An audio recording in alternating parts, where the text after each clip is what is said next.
The Jewish Story Podcast. Why do Jewish stories matter? When Albert Einstein was 5 years old, he received a compass from his father. Albert asked him why the compass always pointed to the north. His father explained that a compass points north because the earth acts like a giant magnet, generating an invisible magnetic field. The magnetized needle inside the compass aligns itself with the invisible magnetic field lines pointing towards the North Pole. This made a great impression on the imaginative scientific mind of the young Einstein. Jewish stories do not point north, they point in a very different direction. Steve Zeitlin asks in Because God Loves Stories, what makes stories Jewish stories? Is it because they are connected to Jewish time, Jewish places, Jewish characters, or a Jewish message or moral? All of the above, but more. They point upwards to the ineffable, to what is beyond this world. Aaron had a doctorate in the sciences from the Technion in Israel and had worked for 35 years in the chemical industry. One Saturday evening at 9 o'clock, he said to his wife that he wanted to visit his hospitalized father-in-law, together with her and the children. This despite the fact that the father-in-law was due to be released the next day. Off they went to the hospital and found the father-in-law in good health. At 5 o'clock in the morning, Aaron had a dream. He saw his father-in-law standing, and all of a sudden a flame came out of his chest and shot upwards. He woke up and told his wife that her father had passed away. Shortly after, they received a telephone call from the hospital, informing them that the father-in-law had died. In the dream, he also experienced going along a corridor full of wonderful light. He reached a large room where a number of people, some who he knew, welcomed him and invited him to stay. He told them his wife and children were waiting for him. He then woke up. After telling his story to people, he was often asked if he believed in God. No, he would say. He knew there was a God. According to the Jewish tradition, stories are the very fabric of creation. Our sages say the universe is fundamentally a divine act of storytelling. God created the universe through speech, revealing himself through the stories and teachings in the Torah. He invited us to take part in the unfolding story of the world, summoning us to figure out how he is revealed in this world and give testimony to these revelations. So it is not surprising the Jews have been telling stories for thousands of years. However, for one student, this long history of Jewish storytelling was rather baffling. So he asked his rabbi, why do Jews tell so many stories? The rabbi answered, because if we told the truth directly, nobody would listen. The truth from heaven is told as a rule, as a command, which quickly gets forgotten, as it tends to provoke resistance. However, if you want truth from the earth, you must plant it, water it, and wait. And where to plant it? In stories. The story shows how the truth appears in real life, how truth is experienced, not explained. Thus the story walks along beside you for life, because you can recognize yourself in the story. It helps you discover a new self. As Rabbi Steinsaltz said, we gauge the truth of an experience not by its intensity, but by the footprints it leaves. Just stop to think for a moment. What place stories have in your lives? Jewish stories indeed are a very small proportion of a worldwide tsunami of storytelling. How many stories do you think are shared on social media every day? Just make a quick calculation in your head. You might need a giant computer to complete the task. Are you ready? Now just contemplate for a few seconds the following fact. Each day, between 20 and 100 billion stories are shared on social media. Elie Wiesel described our generation as the noisiest that has ever been. But then he added, it's a generation that says so little. Wiesel was hinting that a great many, if not most, of those 100 billion stories are not concerned with things that really matter, like the truth. Do Jewish stories matter to you? What stories were passed on to you by family, friends, teachers? What stories have you passed on? or will pass on to your children and grandchildren. Let me share with you how Jewish stories came to matter to me. I have discovered in the last 25 years that I learn best through stories. And what does that say about the 50 years beforehand? That I didn't learn too much. My parents were born in London at the time of the First World War. They lived in the East End of London in dire poverty, and they lived through the Blitz in World War II. They never told any stories about either. My grandparents and a great-grandfather and great-grandmother all came to England from the Ukraine before World War I. No stories were ever told about their life in the shtetl, about the pogroms, about the journey to England, about surviving in their new country. At family meals and at the synagogue, I don't recall hearing any stories, Jewish or otherwise. So I grew up without stories. It bothered me somewhat, but without understanding just how much until later on in life. This situation changed dramatically as a result of a family holiday in Brighton, England, our hometown, 28 years ago. What happened? A very prosaic event. My wife and I were planning to go on a trip to visit an old school friend of mine.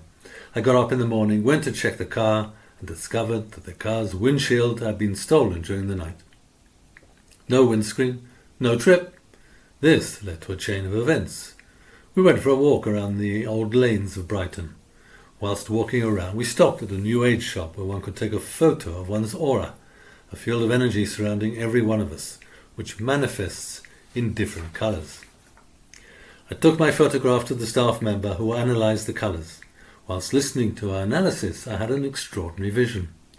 I saw my life divided up into 3 different stages. The first stage of my life was devoted to the body, the second stage was devoted to the psyche, and the third stage was devoted to the spirit. It was totally clear to me that I had received this message from something or someone beyond me, though at the time I knew not what. Within a year or two, I began writing personal stories about discovering the truth in small, ordinary events in everyday life, like, for example, having one's windscreen stolen.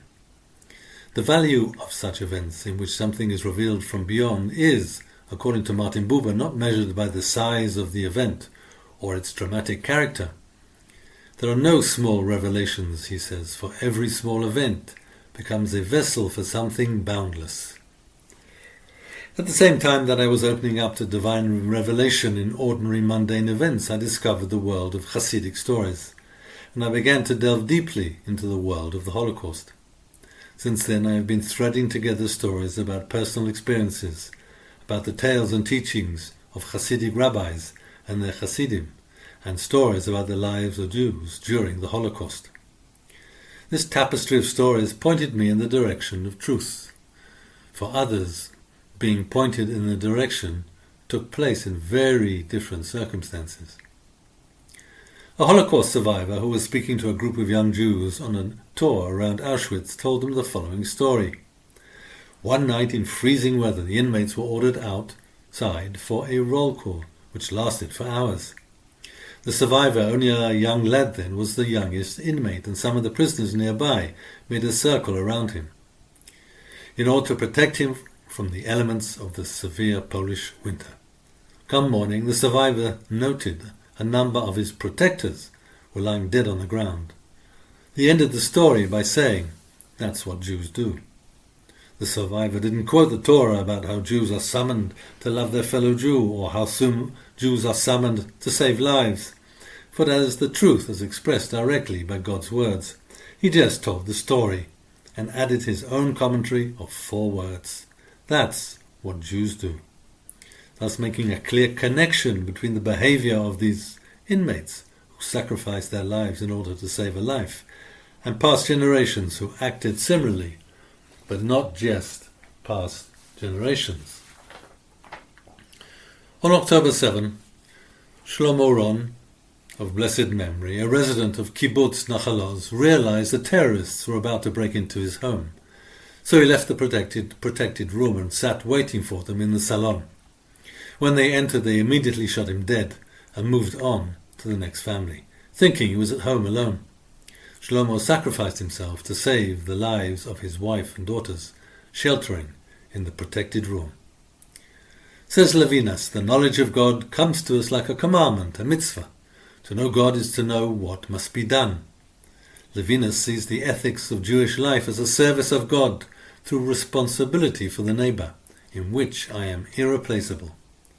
And that is why Jewish stories matter, because we learn from them that our neighbour matters, our fellow prisoner matters, our father-in-law matters, our wife and children matter, the stranger matters. When something matters, it is of importance, and that doesn't necessarily imply that something else is less important. However, as we see regarding the debate about Black Lives Matter and White Lives Matter, political and ideological conflicts about what is important can at times be very vitriolic and violent, both verbally and physically. But when I say Jewish stories matter, I am not making a comment, for example, on Eskimo or Albanian stories. It is more a reflection on the world we live in and the possible contribution of Jewish stories to the welfare of humanity. It is no secret that profound changes have been taking place in the fabric of family, social and cultural life in the West. Families are more and more dispersed, both within a specific country and all over the world. There are more divorces and more broken families, and those families that do remain together spend a lot less time together as people are busier and more distracted.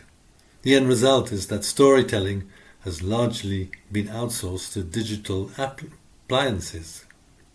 At the social and cultural level, we see a rejection of all sources of authority, which has meant that many traditions which had been passed down over generations have disappeared. And with them, the stories that related those traditions. Where there were once stories about meaning in life, there are now stories about personal desires, successes, ambitions, about power and pleasure, about my choices and my rights. These stories, rather than pointing upwards, tend to point towards me. The combination of the tsunami of content on social media, the crumbling of the family and the community, and the loss of authority, tradition and meaning has created an atmosphere in which stories about truth struggle to flourish or see the light of day. That is why we need to remind ourselves of the words of the Baal Shem Tov, the founder of the Hasidic movement, who understood that stories really do matter. Once he was travelling with his disciples when he noticed a black stone lying by the roadside. To everyone else it looked dark, rough and ordinary. The Baal Shem Tov stopped, picked up the stone and examined it carefully. The disciples were puzzled. Why should he be interested in such a thing? He explained, many people judge by appearances. The stone may be black on the outside, yet contain a precious gem within. This is true of human beings. Some appear coarse, ignorant and spiritually distant, but hidden within them is a spark of divine light of immense value. The stone was eventually cut open and revealed a precious gem. The Baal Shem Tov said the greatest mistake is to look only at the outer shell. God sees the treasure hidden within every soul. That black stone can represent not just a person, but also an event which too can be covered in mud and dirt. Every event is a potential story in which God hides in order that people may search for him. That search, says the Baal Shem Tov, can become a kind of spiritual treasure hunt, during which the truth becomes revealed through the event's experience. For example, a rich man once went to the Baal Shem Tov in order to understand what it meant that God humbles the haughty and lifts the lowly. That same night, the thought came to him that he should become a Christian. So he went to the local priest and expressed his desire to convert. The priest asked him to sign a document saying that if he changed his mind, he agreed to give all his wealth to the church. He agreed and went home. On arriving home, he began questioning himself. What had he done? He rushed to the Baal Shem Tov and told him what had happened. The Baal Shem Tov asked him if he believed that God can both raise up and lower a person. He asked him a number of times, did he really believe it? The rich man answered, yes.